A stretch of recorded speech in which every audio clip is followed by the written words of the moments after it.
Welcome to podcast 43. Yes, yes, yes, yes, maybe, but yes. Hello, welcome back to another episode of Podcast 43, or I think that's what we're still calling it. Yeah, we're working on it. Yeah, I You know. know, we're trying to tinker with some things as we start this new year. We're taking a look at our structure of the podcast and at the name, and we're tinkering. Yeah, new year, new me, new podcast, kind For of. sure.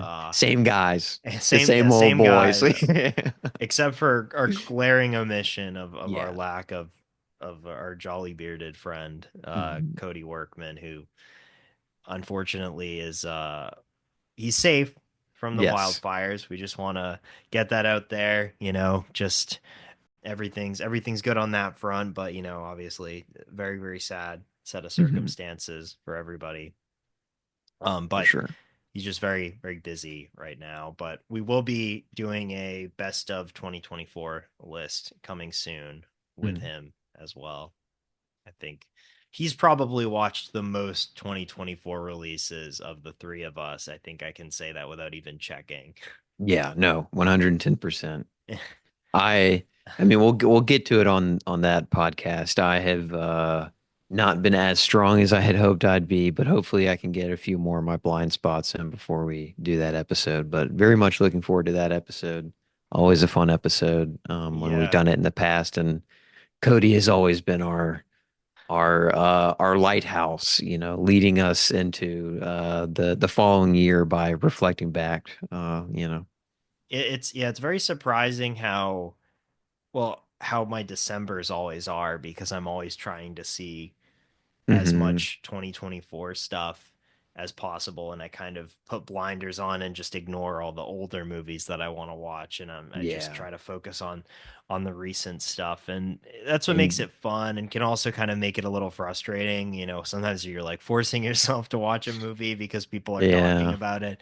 But it's all worth it when you can make that list that you can completely swear by and say these are my favorites, and you can kind of be the tastemaker.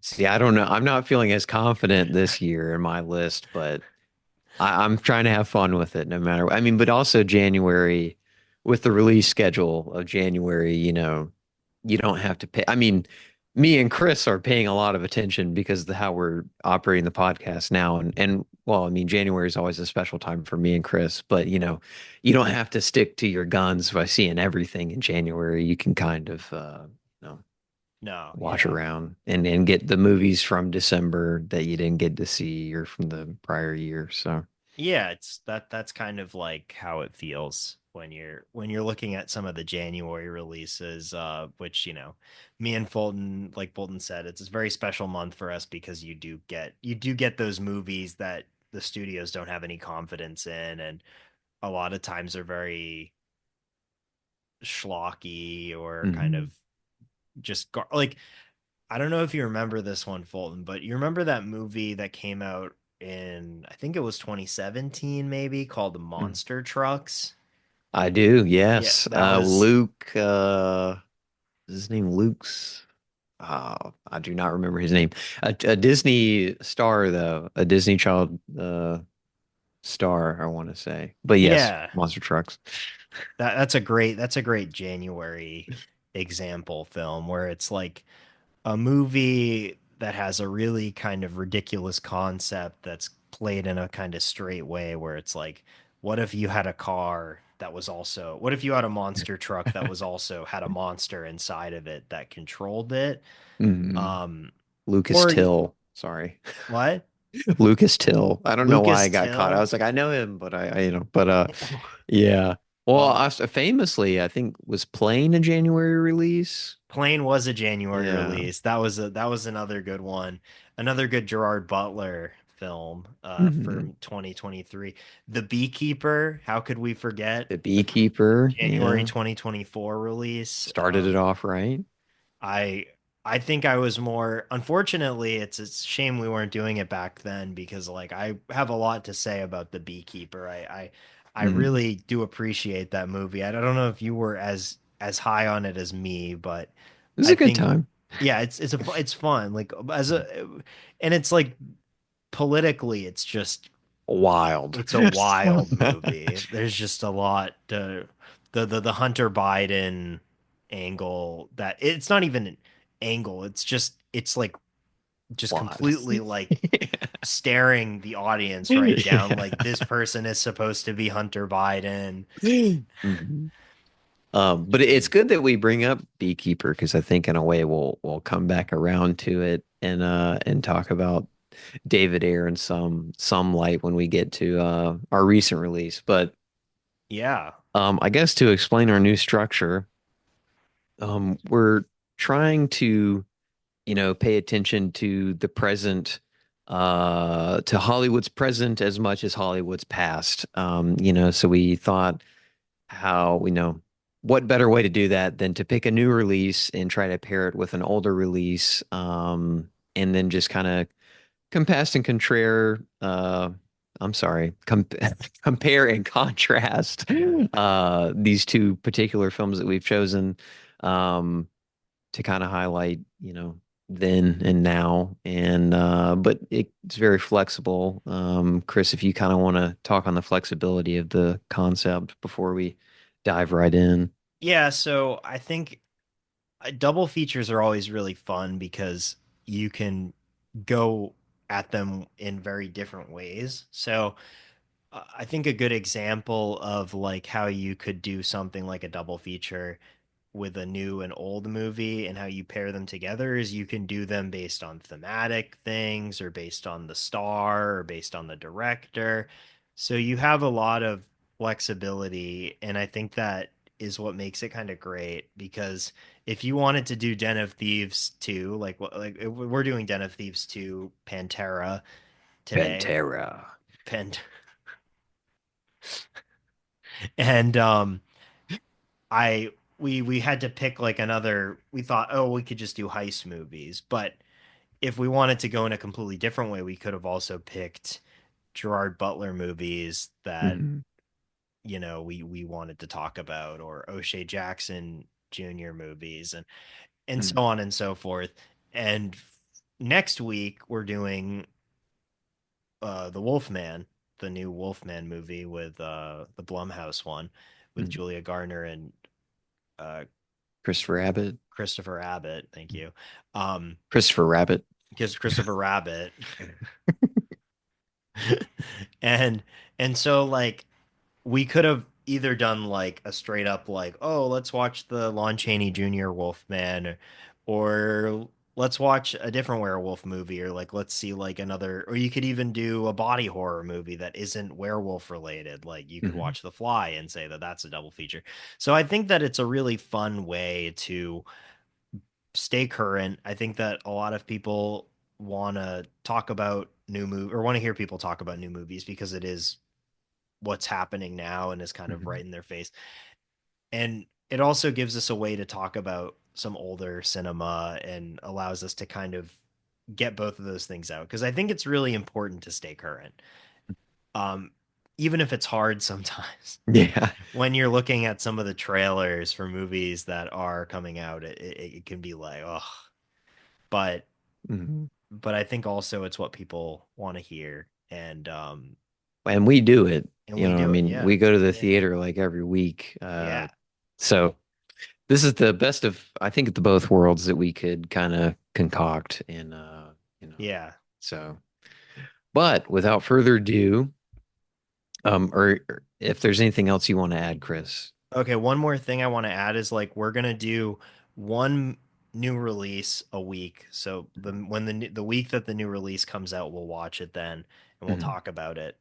But we're not gonna watch every new release. Like Yeah. we're gonna pick a movie that comes out that week and cover that one. But if there's something, if there are two movies that are coming out in a week that like we maybe want to talk about, like we'll just pick one. Maybe Mhm. like if me and Fulton both see like the other one, we'll like maybe offhandedly mention it or whatever, but it's not gonna be like The the main focus. focus. Yeah. Cause like that would make it 10 times harder Yeah. for a lot of reasons, for time, for like there are definitely movies that Fulton and I just don't want to see. Like we were talking about Love Hurts, which is this new action movie um with Ni Hui Kwan and what's her name? Yeah, I forgot to. The She was Amateur. oh my God, The Amateur. Yeah, That's another one. Um but like those are movies that I don't even know. Ariana DeBose, yeah, with that's right. Kei Huy Kwan and Ariana DeBose and Marshawn Lynch, Mhm. which looks like a pretty forgettable action movie that I don't know if me and Fulton would really Get think much it's out worth, of. yeah, get much out of. Yeah, So fortunately, it's there's another movie coming out that week that we can go see yeah. instead. I mean, I want to be excited for that movie, but yeah, I don't. I'm not really feeling that one in my heart, unfortunately. But No yeah, I pun mean, intended. we're that. Oh yeah, very true. My bad. Yeah, for sure. But that's all I gotta say on it. But I'm Mhm. really looking forward to this new chapter in podcast 43 history where we're Yeah, kind of switching it up. the third era. The third era. Mm. But But don't speaking of, worry, the Andy Hardy episodes aren't going yeah, anywhere. They're still there for of you to get course. to. If you want to hang out, with the Hardy family, those are all still there, and we I, encourage you to go check those out. I hope this doesn't cause us to lose our 80 plus demographic. Yeah. I Um, hate those nude movies that they're talking about. but yeah, I guess we're gonna dive right in. We're talking about two films today. We're talking about Den of Thieves 2 Pantera from 2025, as Mhm. well as The Italian Job from 1969. So without further ado, let's dive into the Den of Thieves. Yes. So I guess to start, me and you both rewatched the first one Well, I'd never in seen it prep. before. Oh I yes, sorry. Mhm. Fulton had seen it. Fulton was a fan. I'd been wanting to watch this movie for a while because people really seem to like it. They're like Mhm. calling it like a very much a Michael Mann-esque crime film for like Mhm. the modern era, and I think that's a Mhm. pretty good description of it. I think it's Michael Mann by way of a handlebar mustache. I think is probably the best way I could describe, the vibe that the film gets out. But uh yeah, so I guess just to give my history, I was never really a big fan of Gerard Butler. I kind of had a tough time getting into him.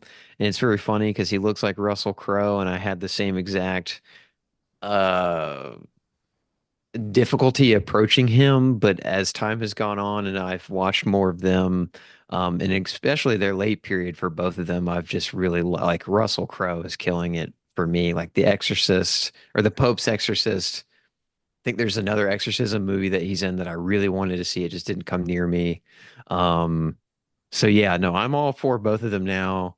And then having rewatched Den of Thieves 1, I think it's a real treat, man. If you've never seen it, really, really, really highly recommend it. Just very kind of gritty and dingy and kind of gross characters. Um, I guess that's how I'll start kind of going in that direction with just setting up Den of Thieves 2. Yeah, and I think that like if you want to you'll get a lot more out of Den of Thieves too if you've seen Den of Thieves 1 because For sure. it's very much about the evolution of these two characters' relationship between each other and their friendship kind of. Mhm. It's just like the first Den of Thieves establishes like both sides of this conflict, whether it's law enforcement and the criminals as like both being very morally gray characters to say the least. Like I feel Yes. like they're just some of them are just outright bad. Like Gerard Butler's character is an asshole. Like Yeah.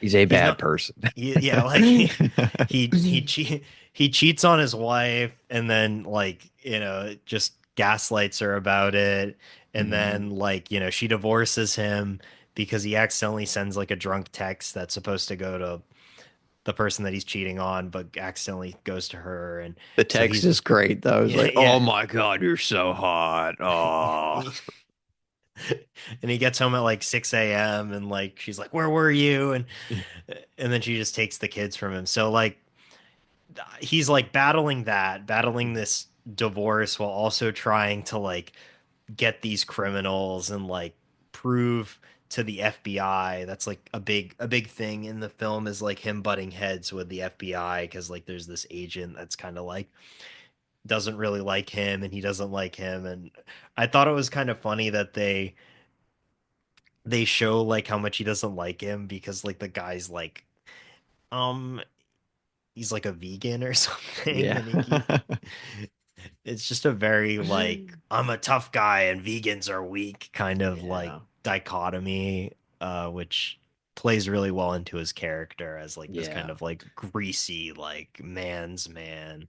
He eats a donut from the crime scene, that's been in the very opening of the film, and I think it just very perfectly sets up, he comes to the crime scene hungover and hungry and smoking a cigarette, and I swear to God, it's like he smokes a whole cigarette in one puff, and it's great for the vibe and the atmosphere of the film.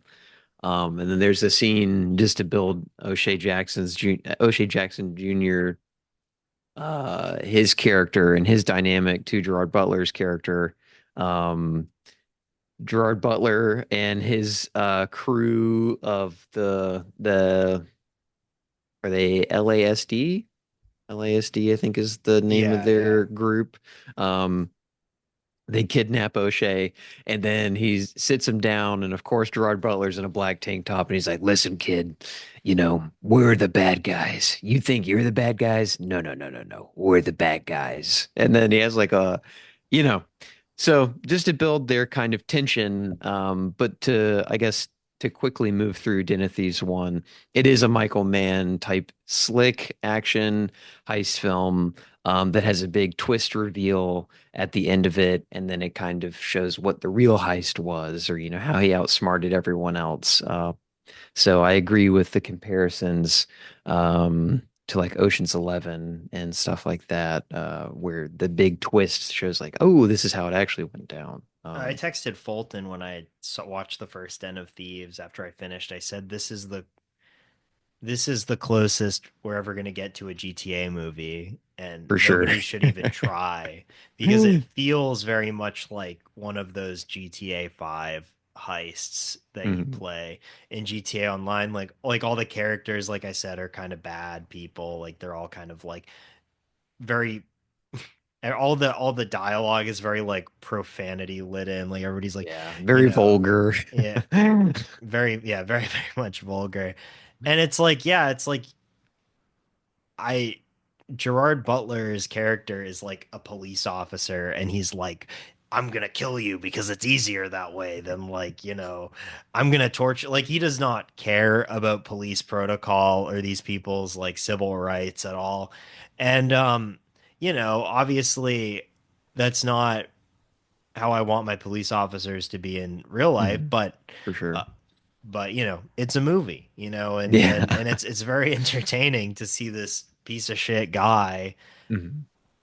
fight against another gang of pieces of shit. And Mhm. they're like, it's not even like they're like stealing the money because the plot of the movie is that they're trying to steal money from the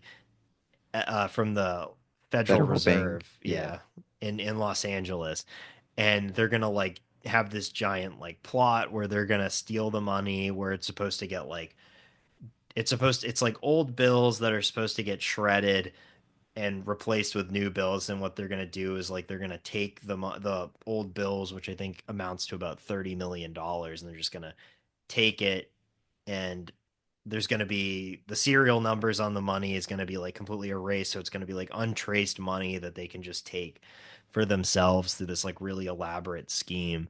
And I love that stuff. I love like Mhm. seeing these plans that have been just like done with such precision. And like Mhm. obviously this is a movie, but that's what makes it so fun is like how ridiculous it is and how precise all their stages are when it comes to Yeah. like doing this. So that definitely contributed to a lot of the enjoyment that I felt with Mhm. this movie, on top of just the great two lead performances and kind of their like chemistry. So Yeah. I mean, I think just to like talk about, and this goes for both of them, but just for heist films in general, I think it's interesting that they've had, they continue to have legs and they will have legs and be popular for forever. I mean, it is a great genre, but it is just so damn entertaining to watch the preciseness executed, and I mm-hmm. mean, I even love a bad heist film where the plan is very stupid, or quote unquote bad heist film. But it's just so entertaining to see the playthrough, and then you always know something of some sort is going to go wrong. It's just a trope of the genre. Um, Yeah. and The other thing that I find so entertaining about these two films in particular is like, um, and it goes back to what you said about it, being like a GTA film. Like the film believes that even though that these are bad people, they are the most badass guys out there. Like they are the coolest dudes. And Yeah. that's just a part of the general vibe of the film. And I think that's also what really wins me over, is just how much the filmmaking team loves these characters as well, which is awesome. And that's I'll tie that back into David Ayer later because I have an idea about that, and I briefly texted you too. But Yeah. Yeah. yeah, Well, um, Christian Gudegast is who wrote and directed the first film as well as the second film. And at the end of the first Den of Thieves, it teases the sequel. And the crazy thing is that it took 7 years to yeah, release this film. Like it's quite a large gap because it seems like it's so baked into the first movie that there is going to be a sequel. And mhm, so for that to be fully realized is great. And I'm just really surprised that it took, I mean, who knows, like the pandemic probably affected production on this like a lot for of other sure. movies, and I don't know, maybe the strike, I don't know, but whatever you however you cut it, it's a pretty large delta between the first film and this follow up for something that seems so planned. Hmm. So, nonetheless, I guess we have to spoil the Yeah, first movie because if we don't, then it we would can't really we talk can't about really. the. But so, Den of Thieves 2 follows Gerard Butler's character, Big Nick O'Brien, and he's going to catch O'Shea Jackson Jr.'s character, named Donnie Wilson. He In the first film, he acts like he's just this getaway driver for these criminals, um, but it turns out that he's actually the whole entire brains of everything, and he outsmarted all these criminals, and actually took the money all for himself, and just became incredibly wealthy and moves to Côte d'Azur in France, so outside of Nice, and just changes his identity to a diamond, uh, a jeweler, and From his Botswana, I yeah, think. yeah, and his next big score is to steal the all the diamonds from the world's largest diamond exchange, which also happens to be in Côte d'Azur. And so Gerard Butler's character wants to catch him, and he gets credentials to become like an international law enforcement agent, um, which I thought was funny because like I wouldn't trust this man with doing anything, with enforcing local law, let Yeah. alone international law. But he goes to France, and yeah, I mean, I guess Fulton can take it off. But what did you think of this movie? How did you like it? How did it compare? I think there was a lot of really great dynamics that I really liked at play that they built on in this one, and it feels very different stylistically too. Mhm. Yeah, I mean, definitely like the change in locale, the sense of like grittiness and kind of seediness is not there as much, and I really appreciate that about the first one. So just like the sense of locale definitely changes the vibe of the film, which is fine. I'm completely fine with that. And then the main character dynamics are also changed because they, well, I mean, they're changed in a way, in a deceiving way, but only for plot's sake. So they're still kind of on two separate sides of the law, but there's more bending than we see even from the first one, because you do see kind of Gerard Butler um, bending his power a lot to break the law in order to stop criminals, which is a very fun idea, I think. Yeah, it's just cool to have them team up and stuff and play off of each other in a completely different way where it's not completely adversarial or Yeah. he he ends up becoming part of the heist crew. He he's like he's totally on board with doing this heist and Mhm. he has to do a lot of convincing to convince Donnie O'Shea Jackson Jr. to join because he's so skeptical because it's like, Yeah. well, this guy was hunting me down in Los Angeles. But you are right that it's like by moving the location from LA, which is seen to be like a much more like seedy underworld of like, you know, like Every nine organized crime. minutes. Yeah. Yeah, Every there's nine this minutes, a bank has a heist. yeah, like there's this like little blurb in the first movie that's like every 9 minutes a bank in LA County gets robbed. Like how true is that? I don't really know. I I would feel love to like see the statistics on yeah. that, but that was great. I love that opening is great. Um Um, Unfortunately a lot of our favorite characters from the first film are dead, so no yeah. 50 Cent in this one. No No other people. Merriman, no Yeah, Bosco. no Very sad not to Bosco. see Bosco. I think also the other interesting thing is like as these films are seemingly progressing, the line almost non-existent line between cop and criminal is continues to get blurred and even smaller and one might even argue that there's really not a line at all. It's just who has been hired by the government, to Yeah. be a cop, really. So I think that's a really interesting commentary that they're having there about like what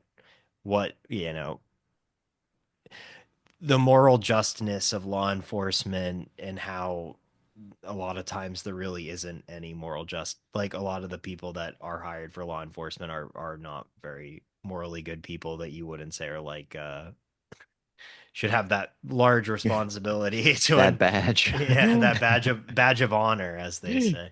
Hmm. um but yeah, it's like when they get to like the Côte d'Azur and it's just so beautiful.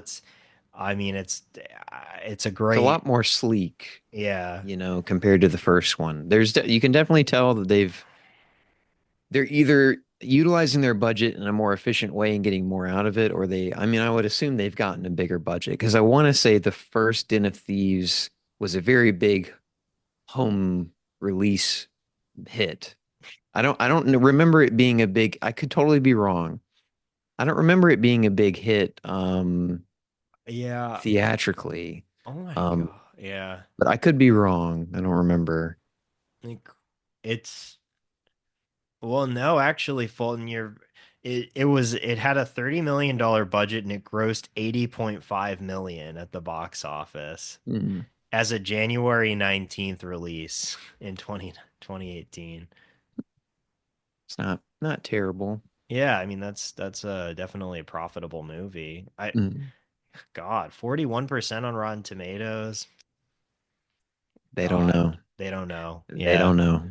But Uh, uh yeah, so like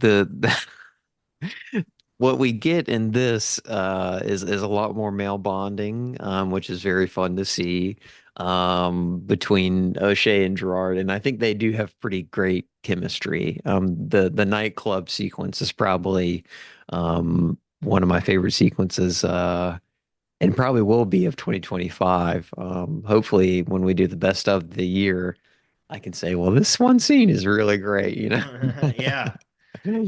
I mean, it's so fun because it's like, yeah, they're just hanging out, having a good time, and then they're smoking weed that's also laced with With ecstasy, and Gerard goes crazy. And even I would even say like, so this film reminds me more of like a Melville type heist movie more than mm, like a Michael Mann movie. I feel like they've kind of mm, jettisoned the Michael Mann for something that's more of the country that that the film is based in. So it feels for kind of sure. like you said, more sleek, more everything is like so planned out and glamorous. I feel like bank heists a lot of times there's like kind of a level of it's not as glamorous as stealing diamonds. I feel like diamonds is Mm, like always kind of a little bit of a sleeker thing to steal than like just yeah. robbing a bank. Even if it's done in such a way that's like kind of very well planned out and stuff. I feel Mm, like, like there's just something about like stealing a jewel and stuff mm. I find to be a little bit of a more uh classy. Yeah.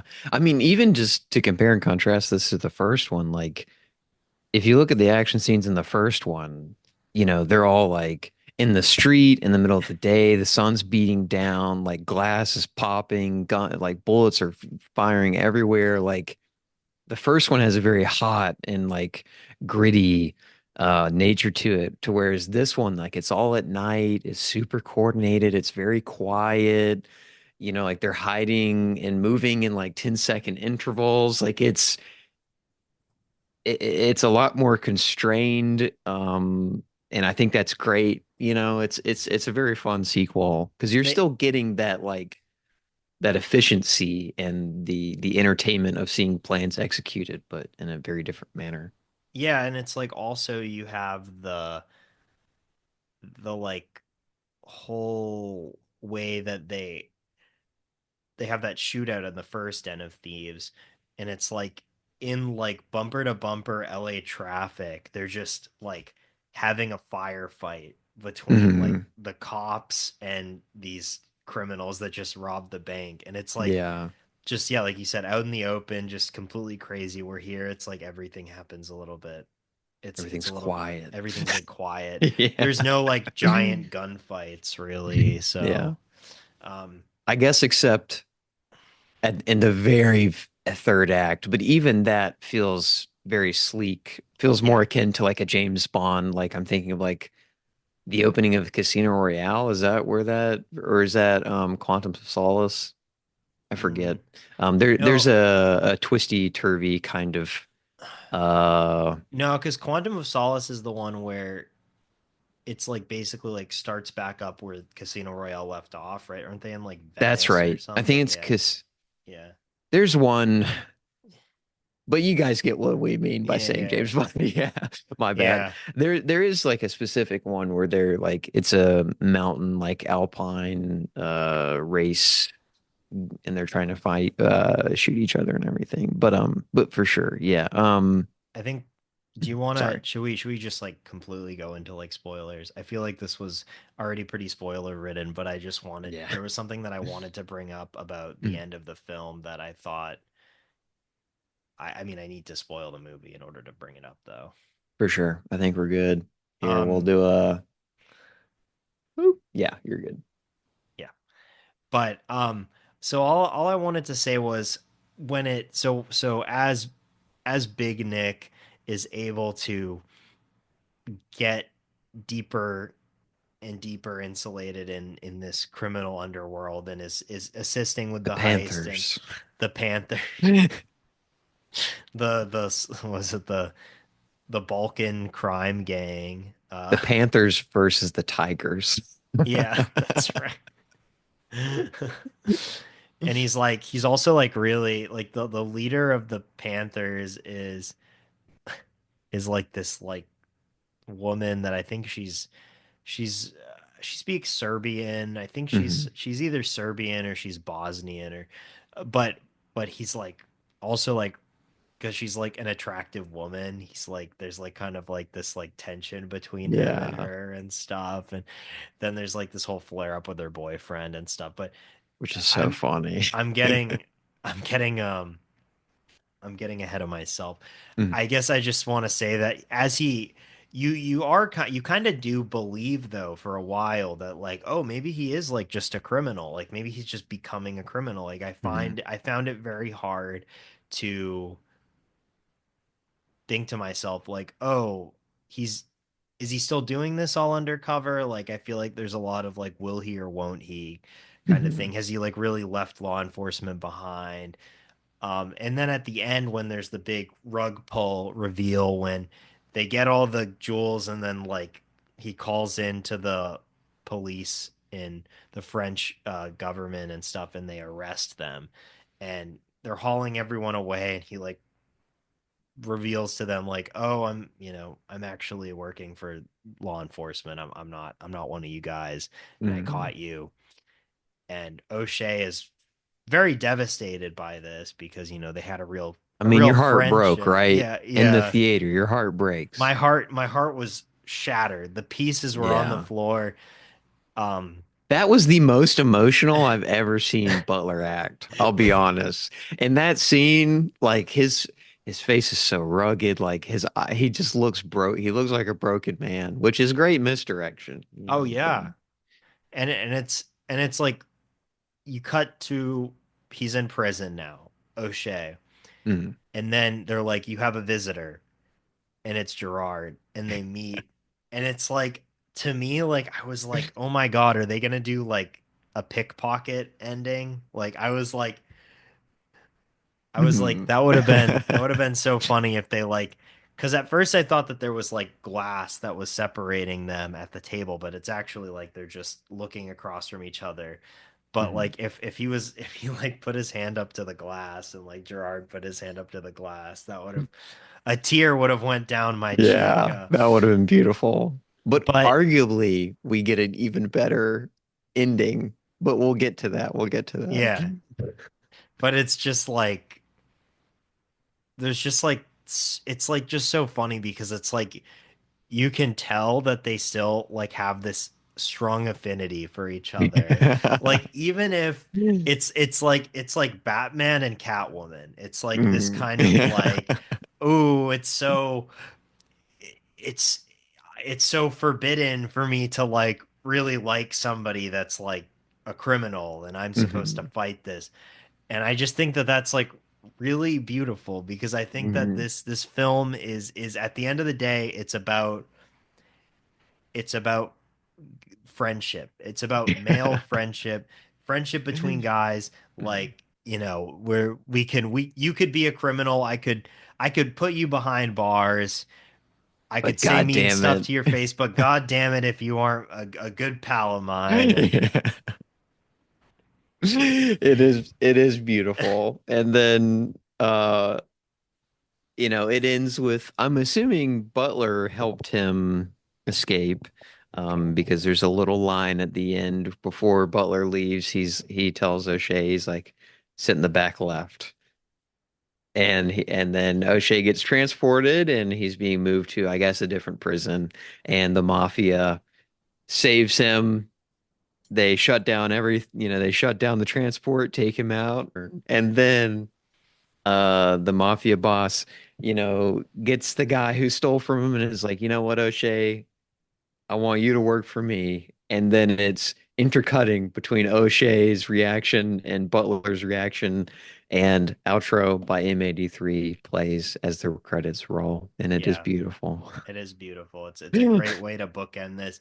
I feel like I feel like I was in the room the entire time with with their friend. I feel like I was one of their friends too. I was in their friend group, and it's beautiful because it's like he pulls a fast one on him, Gerard does, Mhm. but at the end of the day, he's still there for him. It was more Mhm. just I'm trying to show you that I can still catch you, and I catch you. That's very true. Um, so I'll say, I did really like the film. I think my focus on the film was a little distracted because I didn't have the best theater experience. But not to spend too much time on that. Some very weird behavior in the theater that made it a little bit distracting. Um, Mm, if you take a vape to the theater, Please just blow it down and not directly up. And do not sit in front of me. Please, it's very frustrating. And if you and if you go to a theater, okay, because we got to talk about, cinema's present, right? And the theatrical experience is present as well. All right. I know streaming is very popular. I know it is disrupting the theatrical exhibition, but do not confuse the theatrical experience with the streaming experience, people. This is a place where people come and pay money. Do not talk as if you were at on the couch at home. These are two very different experiences. That's all I'll say. Yep, I So agree, Fulton. I'm It's not trying to be a dick. I don't care if you talk, just don't talk loud. Like I'm just saying. Yeah, it's supposed to be the isolation box, the dark Yes. room where you just look at the big screen, and Yes. you don't want any other distractions inhibiting that immersion Yes. into the Guys, world. we live in a world where we can project a movie on an entire screen. This is a beautiful experience. We need to enjoy it. That's all Yeah. I'll say. Well, An entire wall, I mean. yeah, there was this one person in the theater and they kept looking at their phone as the movie started, and they were sitting in the front, so like the light was just Yeah. it's Yeah. just it's so frustrating. I just don't understand why if you're paying money for a movie, like why do you need to be on your phone? Like Yeah. I can Well, they were understand if editing a Butler fan cam, right? And they were like trying to they didn't have certain scenes that they needed, so they were recording and stuff and editing those in. or like people on Twitter that like just post like just videos of them recording the screen at their theater. Yeah. It's crazy. It's It's crazy. weird, man. It's I don't even care if it's like a movie that I don't even like, but it's called etiquette. Yeah. So, but not to be an old man, just saying. No, yeah. Yeah. Well, so yeah, Den of Thieves 2 Pantera, I think based on how both of us talked about it, I think we're both recommending that to people For if you sure. want some good, kind of sleazy crime cinema. Definitely watch the first one before though. I know it's a lot to Mhm. ask though because like the first one is 2.5 hours long, and this one is Then two the like second one two is and a too. half hours long, but it's But worth but it. when you watch it, yeah, when you watch it, it's great. It's Yeah. great. Yeah. So yeah, I think we're both, becoming very it's one of those things where I've watched these movies now and I'm getting FOMO that I didn't watch these other Gerard Butler releases as they were coming out. Like I completely missed out on Greenland. I did Hmm. see Plane. I've heard Yeah. Rock and Rolla is really dumb. Uh Is that Guy Ritchie? yeah, that's the Guy Okay. Ritchie one. Yeah. That Um one probably has some gems in there. Wait, did you That know that that two combination. Gerard Butler's in movie 43? Well, Chris, I mean, we got it. We have never covered it, in the past like what 3 years that we've been recording on and off. We've never covered movie 43. I did not know he's in movie 43. Yeah, I forgot about that. Was he the maybe he was like the leprechaun or something? No, or that was Johnny Knoxville, right? No, the Johnny Knoxville is in the leprechaun Yeah. sandwich. Yeah, never mind. God, it's amazing. I'm just looking at this cat. Well, it's been a while since I've looked at the cast page of movie 43, but it is incredible the amount of people that they have in this movie. It's Jeremy Allen White. what? Yeah. Chris Richard Gere, Pratt, Naomi Watts, JB Smoove, Lee Schreiber, Dennis Quaid is in this movie. Okay, Snooki, God. Bob Odenkirk. Yeah, Fulton, I think maybe we need to cover this movie like I when do. when we're going like for like an off week or something. I feel like Yeah, we should I at think least so. give it its time in the spotlight because our podcast is named after it. But maybe I that makes agree. sense. Our podcast is named Movie 43 because we love the stars, and with Movie Hmm. 43, all the stars are here. We love All comedy. yeah, yeah. Um, Mhm. oh my God. It's just an amazing list. Gerard Butler as, yo, he was the leprechaun. Oh, that's great casting. He was the leprechaun that Johnny Knoxville was torturing in that sketch.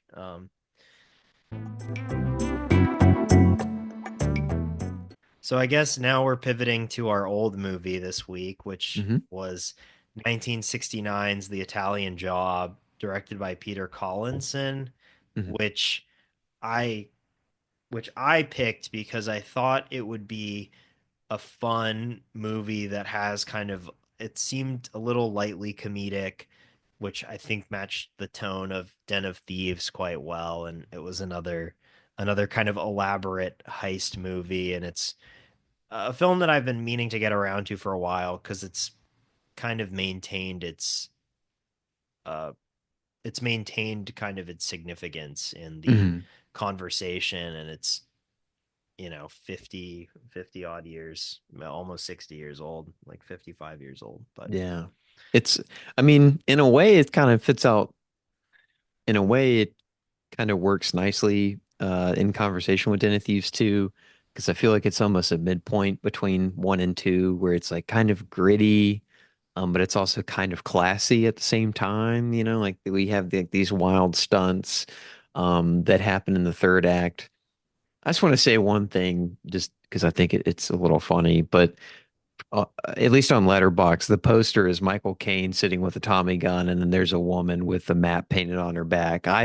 One would think that would come into play during the movie, but I don't think that ever does. no, it's It's a great poster. it's just funny because it's like also like this movie, it was rated G, like, Which is wild. which is crazy. Like Yeah, I know that they were pretty liberal about a lot of things back then when it came to like ratings and stuff. Which leads to some like really funny like G-rated movies, like 2001: A Space Odyssey is my go-to. It was like a really funny mm, movie that's rated G. Not even that it's like too like crazy or anything, but it's like the thematic content of that movie, yeah. like showing that to like, because people think of like a G-rated movie now as like a movie for babies, like, Mhm. and so like showing 2001 to like a 3-year old is like just really funny to me. Or showing a 3-year old The Italian Job because Yeah. like I don't know if you remember this, but in my school, in like elementary school, we had like this really strict rule where it's like we couldn't watch PG movies. We could only watch G-rated movies. I do remember that. So Yeah. like we couldn't watch The Incredibles because The Incredibles is rated PG, but we could watch The Italian Job Yeah. as like, in third Teacher. grade. Yeah. Yeah. Any 8-year olds listening, if you really want Go to, ahead and if you take, really yeah. want to, yeah, pull a fast one on your teacher, that's what you should do next time you get to watch a movie in class. It's so genius. If only I had like the knowledge that I have now, but then. Yeah. But yeah, it's such a distinctly British movie though, the Mhm. Italian Job. It feels like it's got, Noel Coward is in it as Mr. Mhm. Bridger, who's like of course one of the most famous playwrights of the 20th century, and then of course Benny Hill is in it, and Michael Caine, and it's just really funny that they made an American version of something so British. Like something, Yeah. it's like making an American version of Get Carter, another Michael Caine movie, which is Mm. so distinctly British. Like, so. Yeah, no, I mean I completely agree. Couldn't stop thinking of Get Carter and like how much I just really appreciate, like if I ever go down a rabbit hole, like I definitely think like 60s like crime, 60s British crime films is definitely a hole that I would definitely like to go down. Yeah. Because I just love like the atmosphere, just how everything looks and feels. And I agree, like the film is kind of cheeky, like just the opening is just insane. Like Michael King gets out of prison and then he meets up with his girlfriend. And then she takes him to a hotel room and she's like, "Hey, I got you a present." And it's like six women. and he's like, "Oh, I think I'm going to enjoy this one." And then he, proceeds to, do non-G things. You don't see anything, but you know what I mean. I mean, he is a G, but non-rated G things. But yeah, that's my bit there. But yeah, and then but it does have the classic genre tropes that you would associate. There's like he gets the crew together. He's kind of calling around, seeing who he can get and what they can do, and you see like them practicing the heist. So you kind of see the whole heist worked out right in front of you, and then you get to see execution with any pitfalls that might come along the way.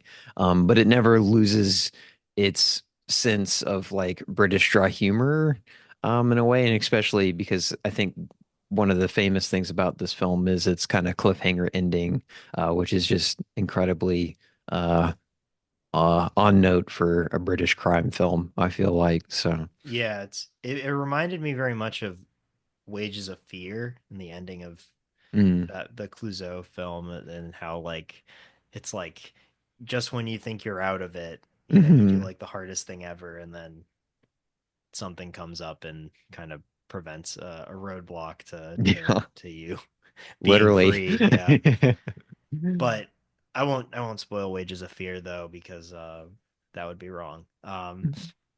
But I will say that for it's a very short movie. It's just I think it's like just under an hour 40, but it's Yeah.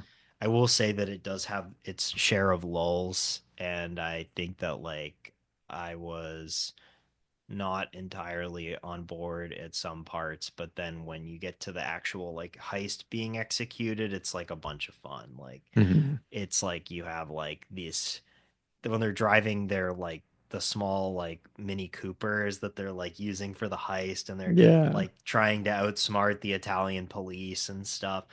It's really really fun because like they drive through all kinds of like cool terrain and stuff, and the stunts are On very top of very wild. buildings, through dams, like it's very elaborate. And Yeah, it the heist feels very elaborate, but in execution through the filmmaking feels very simple.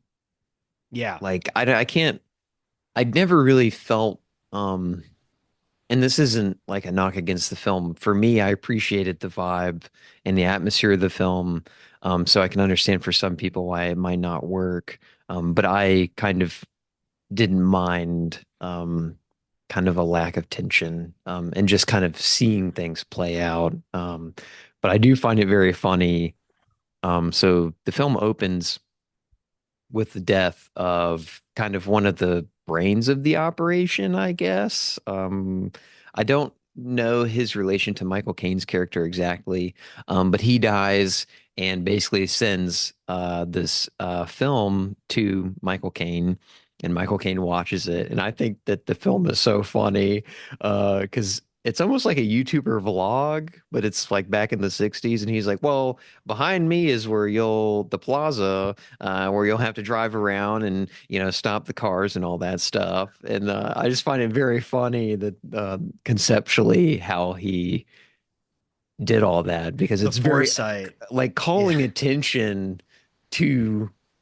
And he's saying it out loud out in public. Well, this is where we'll rob them, and this is, you'll have to watch out for the cars coming this way and all that stuff. And then, of course, through the film, there's like a mafia tie-in, and then you see these mafia men out there in the background of this footage, and it's just so I think that's very funny to yeah. me, It was like conceptually. he was the best. He could plan the best heist, but he could never keep it under wraps. He just was always wanted to tell the Yeah. world about them. Yeah. And it's so awesome. But Uh, yeah.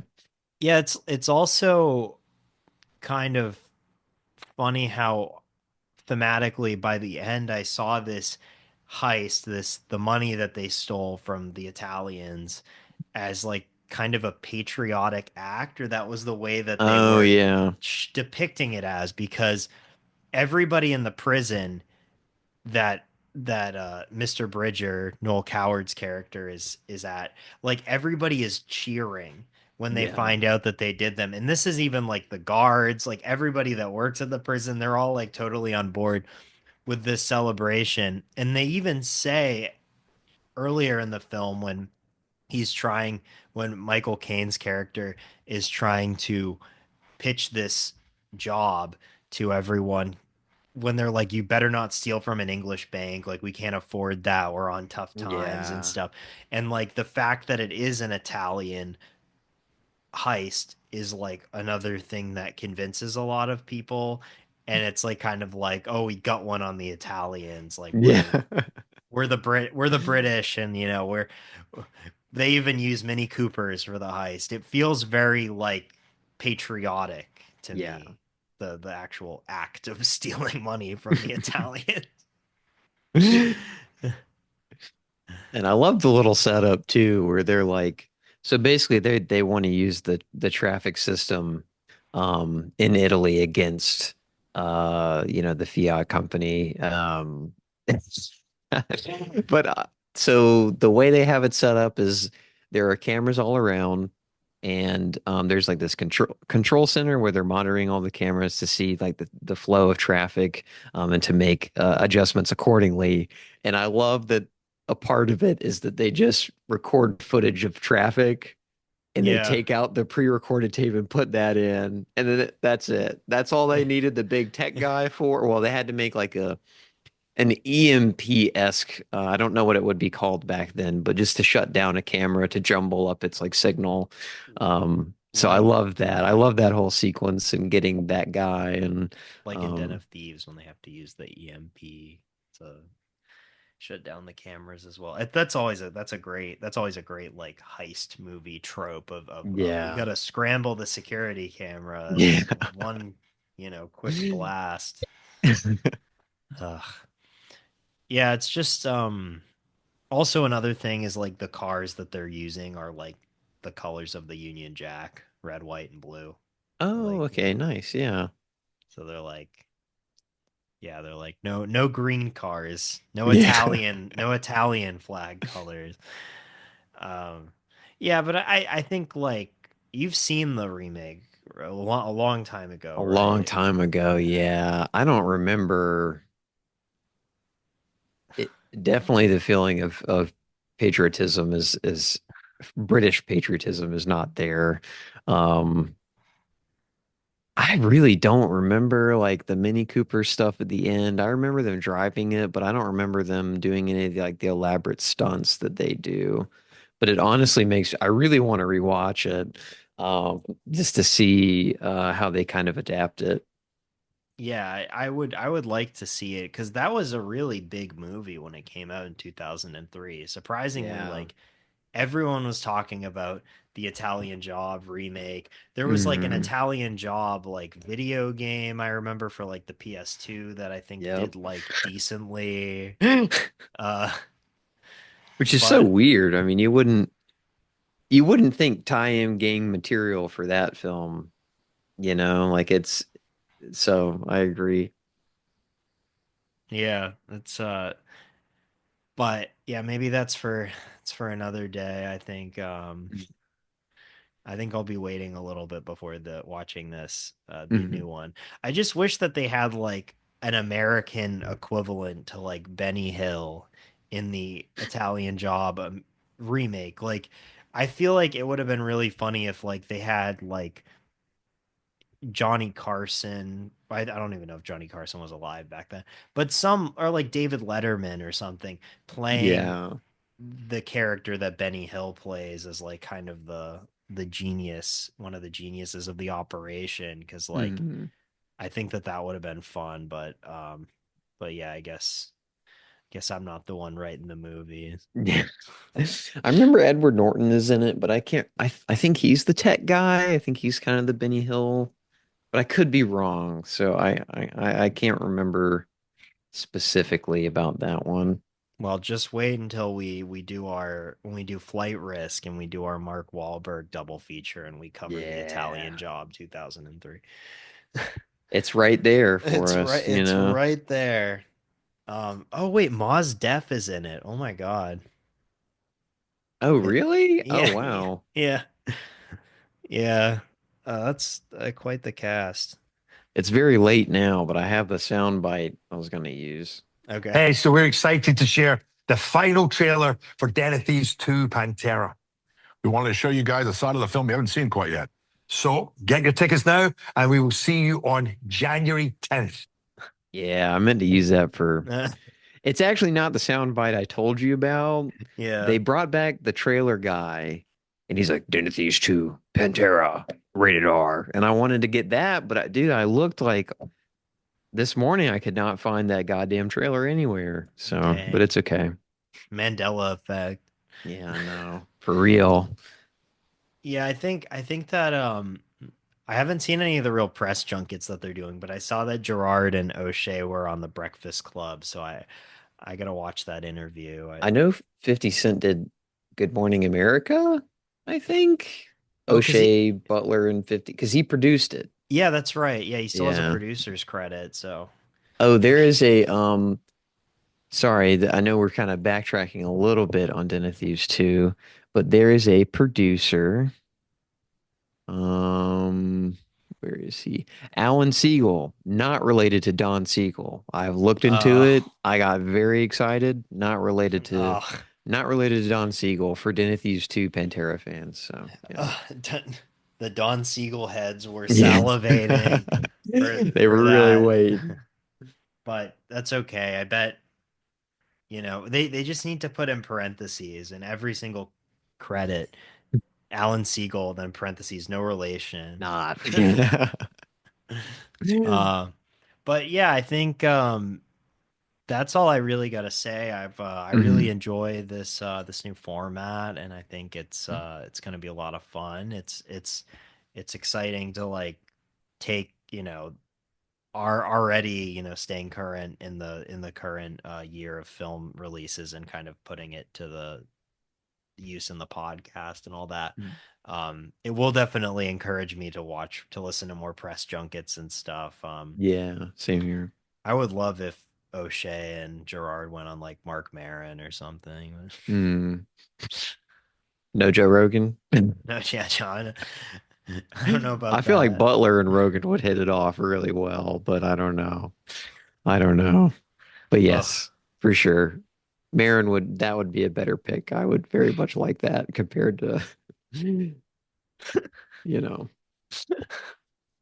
Well, I mean that episode of Joe Rogan with Quentin Tarantino and Roger Avery, like that clip, because I didn't listen to the episode. I Mm. just, oh God, I find it so hard to listen to Joe Rogan for a lot of reasons. It just becomes so annoying, and then also like the episodes are like a million years long. Yeah. But but even the one that I was kind of interested in of Tarantino and Avery, like I did see that clip where Tarantino was like talking about Fritz Lang's M, and he's just going in deep about like this crazy how they lit it and like the way that they use sound to build tension, but it's still a very like limited use of sound.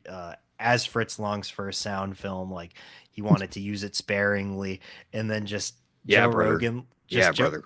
yeah, Joe Rogan being yeah, yeah, and then just being like, yeah, it's crazy that they just named the movie the letter M. Like that's like the only thing he can like add to the conversation. You think he went home and watched it? Maybe. I'd like to hear that commentary. You know, that one would be well, the Cat Williams one I do want to see. Oh yeah. But yeah, but that's about as far as I'll go down that, Yeah. that road. So Well, I yeah. guess next week we're gonna be doing Wolfman and Dog Soldiers from Soldiers. 2002. So I think it'd be a very interesting pair. Yeah.